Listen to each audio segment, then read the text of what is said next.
ഞാനിന്ന് സംസാരിക്കാൻ പോകുന്നത് തൈറോയിഡും പ്രഗ്നൻസിയുമായിട്ടുള്ള റിലേഷനാണ്.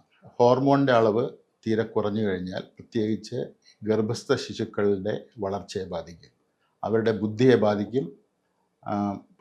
അതുകൊണ്ട് പ്രത്യേകിച്ച് എല്ലാ അമ്മമാരും ശ്രദ്ധിക്കേണ്ട പ്രത്യേക കാര്യമാണ് തൈറോയിഡിൻ്റെ അളവ് നോക്കുക എന്നുള്ളത്.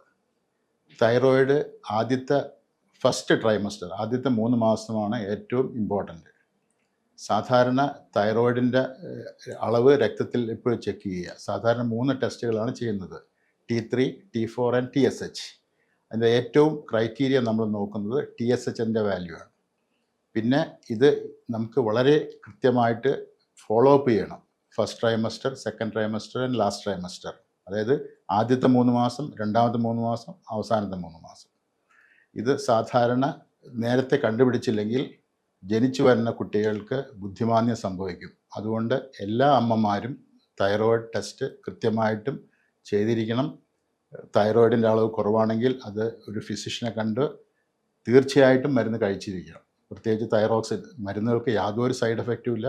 കാലത്തെ വെറും വയറ്റിൽ ഡോക്ടർ പറയുന്ന ഡോസ് അനുസരിച്ച് കഴിച്ചു കഴിഞ്ഞ് കഴിഞ്ഞാൽ യാതൊരു പ്രശ്നങ്ങളും ഉണ്ടാകില്ല. വളരെ സേഫായ മരുന്നാണ്. പ്രത്യേകിച്ച് എല്ലാ അമ്മമാരും ഇത് പ്രത്യേകം ശ്രദ്ധിക്കണം. ഇതിന് ഫോളോ അപ്പ് ഇമ്പോർട്ടൻ്റ് ആണ്. പിന്നെ ഇത് നേരത്തെ തൈറോയിഡ് ഡിസീസ് ഉള്ളവർ എപ്പോഴും കറക്റ്റായിട്ട് തൈറോയിഡ് ഡിസീസിൻ്റെ ട്രീറ്റ്മെൻറ്റ് കംപ്ലീറ്റ് ചെയ്തിട്ട് മാത്രം ഒരു പ്രഗ്നൻസിക്ക് പ്ലാൻ ചെയ്യാവുള്ളൂ. Thank U.